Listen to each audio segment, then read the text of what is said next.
The Washington Commanders lose to the Miami Dolphins 13-6. So today we're gonna look at the studs and the duds, the good, the bad, and the ugly. Next on Washington Football Maniacs.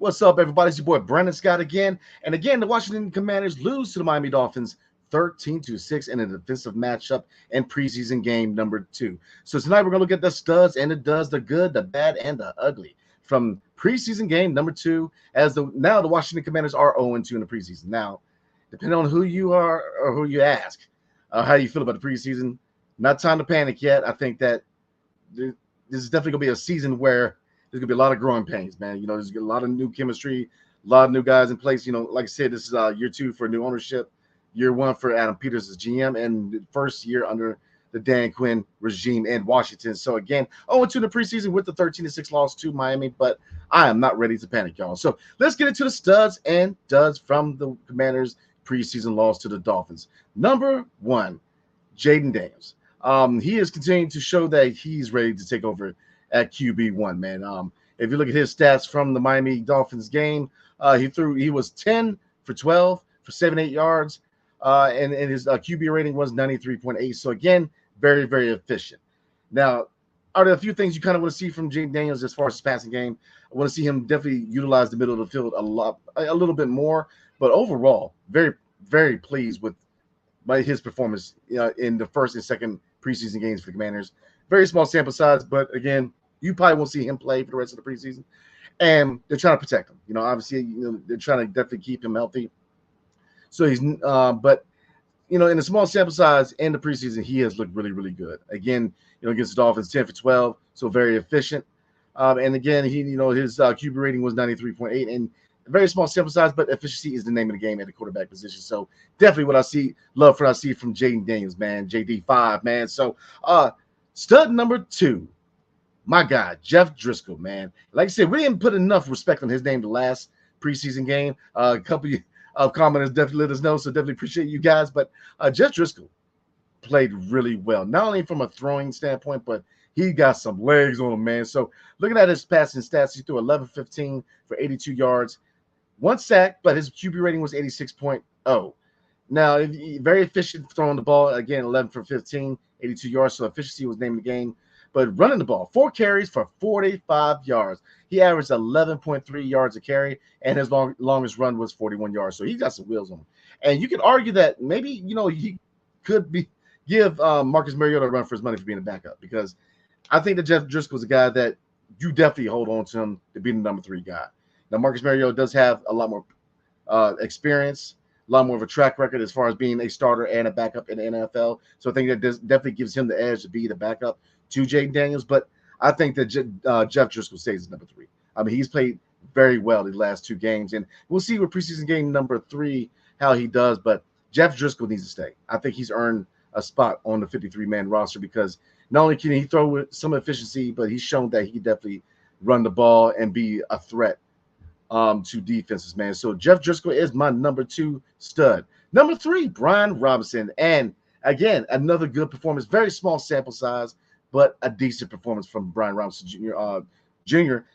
And I firmly believe that he's going to have that 1,000-yard rushing season. That's the one thing I want to see from Brian Robinson this season is a 1,000-yard rusher. He hasn't hit that mark yet. I think this is the season where he will find it, because last year, obviously, under Eric Bieniemy, they didn't run the ball enough. They didn't run the ball when they needed to run the ball. They were very pass-heavy, and Brian Robinson suffered because of that. And I think under Cliff Kingsbury, yes, it is an air raid offense, but I think that they're definitely going to run the ball and definitely become more of an efficient offense under Cliff Kingsbury as opposed to under Eric Bieniemy, where they drop back and threw the ball a lot. And you can argue that it put a lot of wear and tear on Sam Howell last season. So, looking at that, you definitely want to keep the wear and tear down on Jay Daniels. He's going to run the ball too, but you kind of want to limit that. They kind of got on him in this game for there's a couple plays where he didn't slide. He went in there. He's got to learn to slide, because right now you're playing third stringers, second stringers. Week 1, you playing against the dogs, man, in Tampa Bay, and they're not going to be as forgiving. They're going to try to knock your butt out, man. So he's got to learn how to slide. He's got to find ways to keep himself healthy, and really limit the amount of times he runs. Yeah, he's definitely a threat running the ball, but here's the thing, man. You're the quarterback. You're the franchise quarterback of Washington.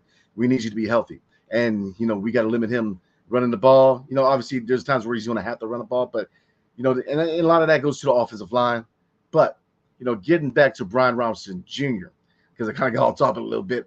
Brian Robinson Jr. Again, small sample size, but he ran the ball 3 carries, 22 yards, but averaging around 7.3 yards a carry, with his longest run being 11 yards. So he continues to show that he could be that guy at running back. Now, obviously, with Austin Eckler, he's definitely going to take some carries away from Brian Robinson, but I definitely think that Brian Robinson Jr. is going to be a 1,000-yard rushing year this year. You can see Austin Eckler more in the role of a third down back. In passing downs, you're going to see a lot more of Austin Eckler.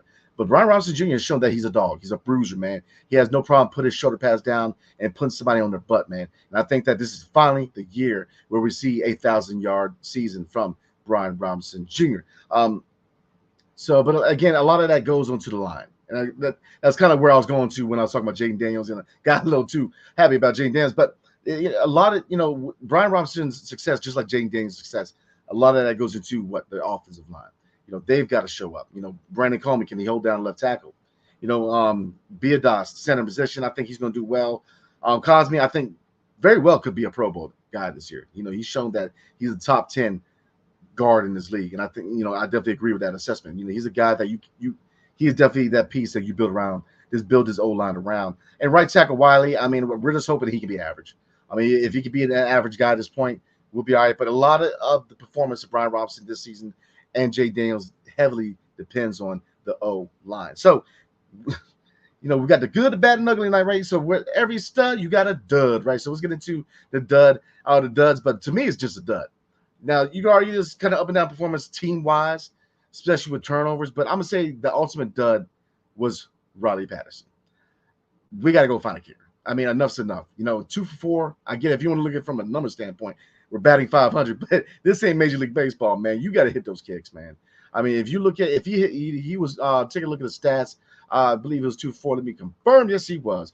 He was 2 for 4 from field goal range. So his longest was 46 yards, but that doesn't mean much, these days, man. You got guys in warm-ups kicking 65-yarders, man. So 46, you definitely expect them to hit 46 yards out. But 2 for 4, you add those 6 points, is a 13-12 game.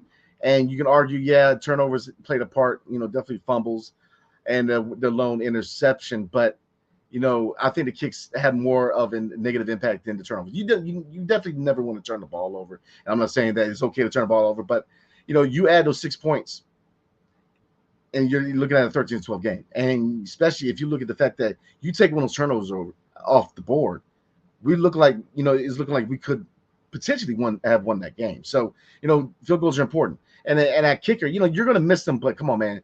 That's your one job. I mean, your job is to hit field goals, and he's got to hit those, man. We have had issues at kicker for a long time, and I think we need to go ahead and pay more attention to the kicking position, man. Stressway is definitely a Pro Bowl guy at punter, but we need a Pro Bowl guy at kicker. So hit the waiver wire, go out there and sign a guy. If you need to go trade for a guy, I have no problem doing that.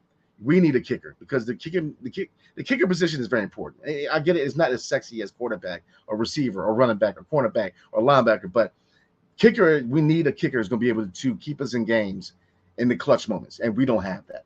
We need to stop taking the cheap route when it comes to kickers and go out there and get a legitimate kicker who has some experience. And that's what I'm saying. Spend a little bit of money. If you need to go out there and get a marquee guy, go out there and get a marquee guy, because if you want to build this team into a sustainable winner, you got to have all the right pieces. And having a kicker on the roster who's going to be able to hit those kicks that you need in clutch time is what you need. And we don't have that guy on the roster right now. Riley Patterson, thank you for your service. You're on your way out, man, because we need to upgrade. He ain't it. So definitely look for them to make a signing this week or explore other avenues of an acquiring a kicker. Maybe they wait and see how he does in preseason game number 3. I'm not willing to wait. I've seen enough. Go out there and get a kicker. If you need to make a trade, if you need to go out there and spend a little money, you do that, because we need a guy on the roster who's going to be able to give those points when we need them the most. And in clutch time, you can't put enough importance on a good kicker. So those are my studs and duds tonight, guys. Again, Washington Commanders lose to the Miami Dolphins 13-6. Bear with me real quick. I'm going to get the final preseason game on the schedule, let you guys know what's going on. So bear with your boy real quick. All right, guys. So Sunday, August 25th is the final preseason game. It will be at Commanders Field on NBC at 8 o'clock p.m. So that would be the third and final preseason game this year. And then obviously week one, September 8th, man, Sunday, September 8th, right around the corner, man. So the NFL season is right around the corner. I'm excited. I know Greg is excited, man. And again, guys, if you're not a member of the Washington Football Maniacs, definitely consider becoming a member because we got a lot of cool things coming up, man. Giveaways.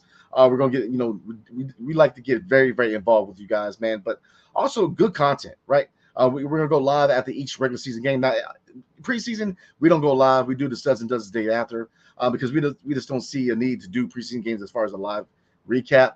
Some channels do. That's cool. We don't, but we will during the regular season so we can kind of get into our analysis game and really analyze the game. Preseason is tough to analyze because a lot of these guys aren't starters or the guys that are just playing for their next job. So like I said, for the regular season, we will be going live after each regular season game. And again, a lot of good content coming your way, man. A lot of good guests. Like I said, we previously had Joe Theismann. We're definitely looking to have more players on here and other gentlemen like the real Ed Oliver and other content creators for the Washington Commanders. So again, and also keep my co-host Greg in your prayers, man. Not feeling too well, so definitely keep him in your prayers. Keep my guy in your prayers, man. So hopefully he feels better. So because we need to get on here and dialogue like we always do. So again, appreciate you guys, man. We will see you guys next time. And you guys get in the comment section. Let us know who's your studs and duds. What was the good and the bad and the ugly of the Miami Dolphins loss for the Washington Commanders. So again, let us know in the comment section. So I will see you guys next time. Hail to the Commanders and peace. You guys have a good night.